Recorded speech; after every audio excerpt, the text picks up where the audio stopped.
ইফালে বানত বিধ্বস্ত আৰ্তজনৰ কাষত মাজুলী জিলা প্ৰশাসন শিৱসাগৰলৈ প্ৰেৰণ মাজুলীৰ পৰা হাতনাও শিৱসাগৰ জিলা প্ৰশাসনৰ অনুৰোধত মাজুলী জিলা প্ৰশাসন আৰু দুৰ্যোগ প্ৰশমন বিভাগে প্ৰেৰণ কৰিছে হাতনাও বান দুৰ্গতৰ সহায়ৰ বাবে প্ৰেৰণ কৰিছে 22খন হাতনাও হালমৰাৰ নাও নিৰ্মাতাসকলে বিক্ৰীৰ বাবে নিৰ্মাণ কৰা নাও দুৰ্গতৰ সহায়ৰ বাবে আগবঢ়াই মাজুলী জিলা প্ৰশাসনৰ অনুৰোধত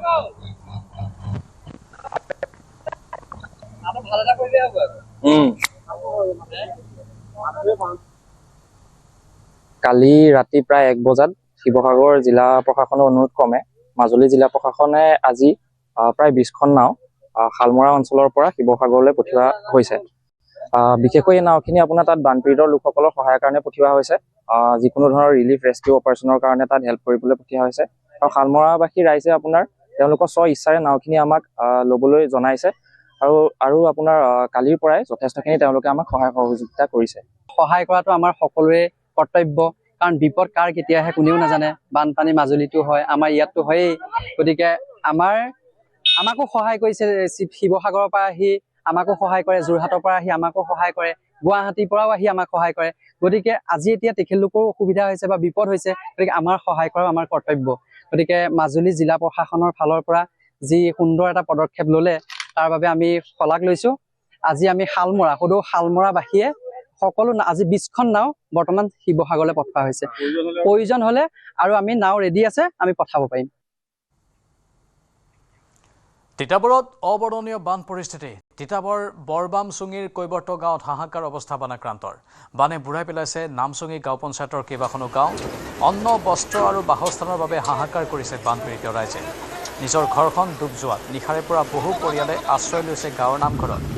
ঘৰ বাৰী সা সম্পত্তিৰ লগতে গৰু ছাগলীও পানীত উটি গৈছে। খাদ্য আৰু খোৱাপানীৰ অভাৱত হাহাকাৰ লাগিছে বানাক্ৰান্ত ৰাইজৰ। সম্পূৰ্ণ গাঁওখন পানীত বুৰ গৈছে আৰু ইয়াৰ পৰিৱেশ দেখুৱাই লৈছে নিউজ 18 অসম নিউজে দৰ্শকসকলক।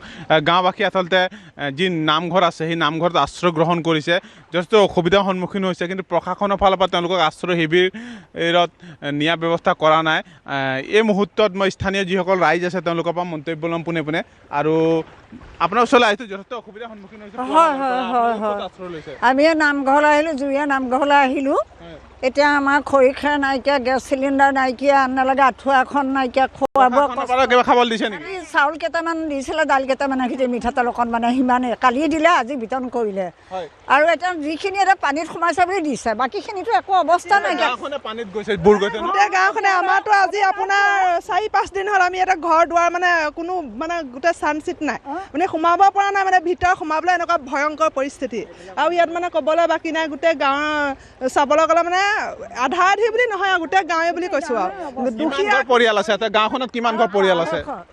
250 মানুহ আছে, কিন্তু মানুহ বহুতে বাৰু, পৰিয়ালটো তেনেকৈ কৈছোঁ। আপোনাৰ গোটেই মানে গাঁৱৰ আপোনাৰ গো পালনৰ পৰা ধৰি এইবিলাক গৰু গাই ছাগলীৰ পৰা ধৰি মানে আপোনাৰ চব আমি নিজৰ সুৰক্ষাৰ কাৰণে মানে আহি আমি গৰু ছাগলী এৰি দিবলগীয়া হৈছে। হাহাকাৰ মানে চাৰিওফালে পৰিস্থিতি মানে সংকটজনক আৰু ক'বলৈ বাকী নাই। মানে চুঙি গাঁৱৰ পৰিৱেশ মানে এনেকুৱা এটা পৰিৱেশ আমি আজিলৈকে ভাষা নাই, মানে আমি দেখা নাই, মানে আমি জন্ম হয় ইয়াৰ পৰিৱেশটো মই দেখুৱালোঁ নিউজ 18 অসম দৰ্শকসকলক পোনে পোনে। এটা গাঁওখনৰ সম্পূৰ্ণ যি ঘৰ আছিলে, ঘৰসমূহ পানীৰ বুৰ গৈছে।